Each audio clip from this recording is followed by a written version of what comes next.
बिस्मिल्लाहिर्रहमानिर्रहीम। अस्सलामुअलैकुम। Welcome to my channel creative land. मैं एक बीएसएन नर्सिंग स्टूडेंट हूँ और आज मैं आपको बीएसएन के कुछ बेसिक्स के बारे में बताऊंगी। एडमिशन्स, क्योंकि आजकल बीएसएन के एडमिशन्स हो रहे हैं, गैजेट लिस्ट एक्सेट्रा लग रही है, तो मैं आपको पहले बताऊंगी इसके बारे में। अब बीएसएन है क्या, सबसे पहले हम ये डिस्कस करते हैं कि आया कि जनरल डिप्लोमा है या ये 4 इयर्स का डिग्री प्रोग्राम है।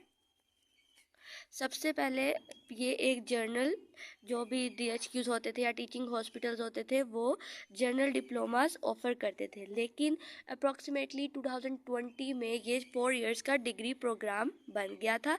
प्रॉपरली एक इसको डिग्री का दर्जा दे दिया गया था, क्योंकि आजकल बीएसएन के बहुत पीक पे चल रहे हैं एडमिशन्स। और 2024 में ये जो एडमिशन्स थे वो दिसंबर में स्टार्ट हुए थे और प्रोबेबली दिसंबर में ही ये ख़त्म हो गए थे, इनकी डेडलाइन आ गई थी। अब इसमें 2 बैचेस होते हैं, मॉर्निंग एंड इवनिंग बैच होता है। इसमें 50 सीट्स होती हैं डीएचक्यूज़ में और 100 सीट्स होती हैं इसकी टीचिंग हॉस्पिटल्स में। इनकी सीट्स पिछले साल, इस साल जो है वो बहुत सारे कॉलेजेस में डीएचक्यूज़ में इवनिंग की सीट्स नहीं आई, सिर्फ मॉर्निंग की सीट्स आई हैं। सो टीचिंग हॉस्पिटल्स में और डीएचक्यूज़ में अप्रॉक्सीमेटली जो पॉसिबिलिटी है वो 50 और 100 सीट्स की होती है। अभी इसके हम एडमिशन प्रोसेस के बारे में बात करेंगे कि जो बहुत से बच्चे गुजर के भी आएंगे, बहुत से बच्चे क्यूरियस भी होंगे पूछने के लिए। सो प्रोसेस में पहले हम फिज़िकल खुद जाते थे और हमें फॉर्म फिल करने पड़ते थे, लेकिन अब हम ऑनलाइन अप्लाई करते हैं। ऑनलाइन पोर्टल पे जो पीएनसी हमें प्रोवाइड करती है पाकिस्तान नर्सिंग काउंसिल।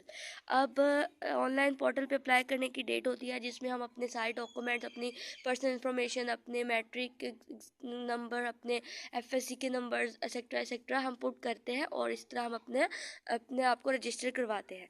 नेक्स्ट जो प्रोसेस में आता है वो होती है रिजेक्शन लिस्ट। अब रिजेक्शन लिस्ट में उन बच्चों के नाम होते हैं जिन्होंने पोर्टल पे कोई मिस्टेक्स की होती है, अपना सीएनआईसी सही नहीं डाला होता, अपना फ़ोन नंबर मिस्टेक होती है, अपने स्पेलिंग्स में, अपने नंबर्स में उन्होंने मिस्टेक की होती है, तो वो रिजेक्शन लिस्ट में उनका नाम आता है। फिर एक करेक्शन का उनके लिए एक प्रोसेस होता है जिसमें उन्हें अपने करीबी नर्सिंग कॉलेज में जाके करेक्शन करवानी पड़ती है। अप्रॉक्सीमेटली 6 डेज अप्रॉक्सीमेटली लगा लें कि रिजेक्शन लिस्ट की करेक्शन में लग जाते हैं। नेक्स्ट जो है वो होती है गैजेट लिस्ट, जो कि 2024 के एडमिशन्स में गैजेट लिस्ट अब पोर्टल पे शो हो गई है। सो गैजेट लिस्ट में के बारे में बहुत से बच्चे मिसकॉन्सेप्ट करते हैं कि हमने गैजेट लिस्ट में हमारा नाम आ गया मतलब हमने अपनी सीट सिक्योर कर ली। ऐसा बिल्कुल नहीं है। गैजेट लिस्ट में उन सब बच्चों के नाम आते हैं जिन्होंने बीएसएन में नर्सिंग में एडमिशन लिया होता है। अब नेक्स्ट सारी गेम ही मेरिट लिस्ट पे आकर रुकती है।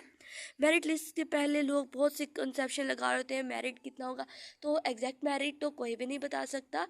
बहरहाल 86 to 88% मॉर्निंग का और 85 to 84% इवनिंग का एक्सपेक्टेड है मेरिट। अब मेरिट लिस्ट लगेगी, उनके कॉलेजेस जहाँ पे उन्होंने प्रेफरेंस दी होगी वहाँ नेम आएंगे, वहाँ से कॉलेजेस उनसे रब्ता करेगी, उन्हें नेक्स्ट अपना बताएगी एडमिशन फीस। मैं अभी आपको बताऊंगी, अभी जैसे ही मेरिट लिस्ट लगती है सारा आपको गाइड करूँगी मैं। और अब हम बात करते हैं, बहुत सारे स्टूडेंट्स का सवाल है ओके बीएसएन में आ गए, अब नेक्स्ट क्या है हमारे लिए। देखिए बीएसएन में आ गए, एमएसएन करें आप, एमएसएन मास्टर्स, फिर उसके बाद आप नर्स प्रैक्टिशनर बन जाते हैं, स्पेशलाइजेशन, फिर आप डॉक्टरल डिग्री होल्डर होती हैं, उसके बाद आप अपना क्लिनिक ओपन कर सकती हैं। बहुत सी स्पेशलाइजेशन है और इंटरनेशनल इसका बहुत स्कोप है, पाकिस्तान में भी हाइप है इसकी। सो इस बात की टेंशन नहीं है कि बीएसएन में आपको अपॉर्चुनिटीज़ नहीं मिलेंगी, बहुत मिलेंगी। और सबसे मज़े बात, स्टाइपेंड होता है 31,470, लेकिन इस बार इवनिंग सेशन को उन्होंने स्टाइपेंड ऑफर नहीं किया, मॉर्निंग बैचेस को किया है। इवनिंग बैच का ये कह रहे हैं कि जो उनसे फीस होती है वो उनमें उनसे नहीं ली जाएगी या उनमें उनको रिलैक्सेशन की जाएगी। अब देखें नेक्स्ट क्या होता है। ये तो मेरिट लिस्ट लगेगी, कॉलेजेस वाले अप्रोच करेंगे स्टूडेंट्स को, तो हमें पता लगेगा। अब 2024 के एडमिशन्स के बारे में आपको कोई क्वेश्चन हो तो आप फ्रीली आस्क कर सकते हैं। होप दिस वीडियो आपके लिए फ़ायदेमंद रही होगी। Thank you very much.